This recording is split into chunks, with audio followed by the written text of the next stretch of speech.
வணக்கம் சென்னை மக்களே, நான் சத்யவர்ஷா. இந்திய அரசியல் அமைப்பு ஆலோசகராக பணியாற்றி வருகின்றேன். வருகின்ற ஏப்ரல் 23 என்பது அது மக்களுக்குரிய நாள், மக்களுக்குரிய வாய்ப்புகளை உருவாக்கக்கூடிய நாள்.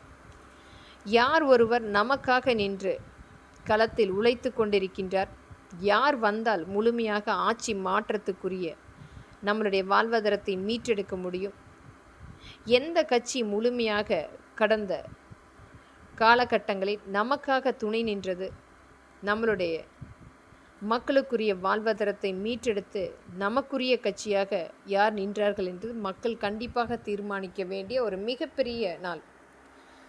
ஒரு அதிகபட்சமான 12 லட்சம் கோடி நம் ஒவ்வொரு மக்களுடைய தலையில் ஒரு மிகப்பெரிய ஒரு கடன் சுமை காத்து கொண்டிருக்கின்றது. அதிகபட்சமாக இன்னும் நம்மளுடைய வரிகளை ஏற்றக்கூடிய சூழ்நிலை ஒவ்வொரு இடத்திலுமே இது மிகப்பெரிய ஒரு ஆபத்தான ஒரு சூழ்நிலை. மக்கள் இன்றைக்கு அடுத்த கட்டத்துக்கு தள்ளக்கூடிய ஒரு ஆபத்தான விலைவாசிகள் ஏறக்கூடிய சூழ்நிலை. இந்த கடந்த 5 ஆண்டுகளில் பெறப்பட்ட ஒரு அதிகபட்சமான கடன் தொகை, ஈடுகட்ட முடியாத ஒரு கடன் தொகை. இந்த காலகட்டத்தில் எந்த ஆட்சி அமைப்பு வந்தால் நமக்குரிய ஆட்சி, நம்மளுடைய மக்களுக்குரிய விலைவாசிகளை குறைத்து மக்களுக்குரிய வாய்ப்புகளை உருவாக்கக்கூடிய எந்த கட்சி என்று மக்கள் தீர்மானிக்க வேண்டும். வெறும் பேச்சளவில் இன்றைக்கு எண்ணற்ற கட்சிகள் விளம்பரப்படுத்தி கொண்டிருக்கின்றார்கள்.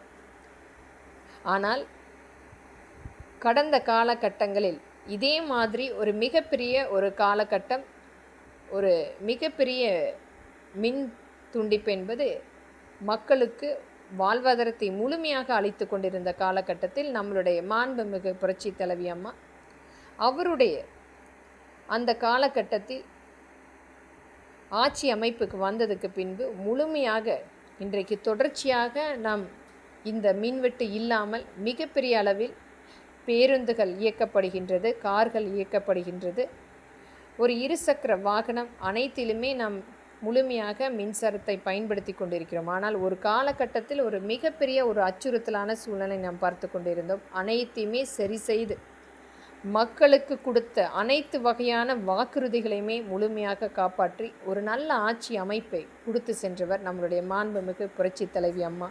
இன்றைக்கும் மக்களால் சொல்லக்கூடிய அந்த மிகப்பெரிய சொல் அம்மா இருந்திருந்தால். அவரால் உருவாக்கப்பட்ட நம்மளுடைய தொண்டர்கள் இன்றைக்கு களத்தில் மிகப்பெரிய அளவில் மக்களுக்குரிய திட்டங்களை கொண்டு வந்து அனைத்து வகையான இன்றைக்கு இருக்கின்ற அந்த கடன் சுமையை முழுமையாக குறைக்க வேண்டும். நேரடியாக சட்டமன்றத்தில் மக்களோடு அமர்ந்து பேசுவதற்குரிய வாய்ப்பை ஏற்படுத்த வேண்டும். மக்கள் சட்டமன்ற பேரவை அமைக்கப்பட வேண்டும் என்று மக்கள் எதிர்பார்க்கின்ற வாய்ப்புகளை உருவாக்க வேண்டும்.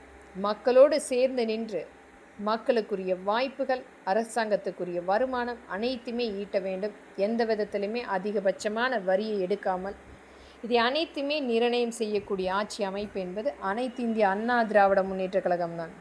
இன்றைக்கு மக்களும் வெகு நாட்களாக காத்து கொண்டிருக்கும் ஆட்சி அமைப்பும் அனைத்து இந்திய அண்ணா திராவிட முன்னேற்ற கழகம்தான்.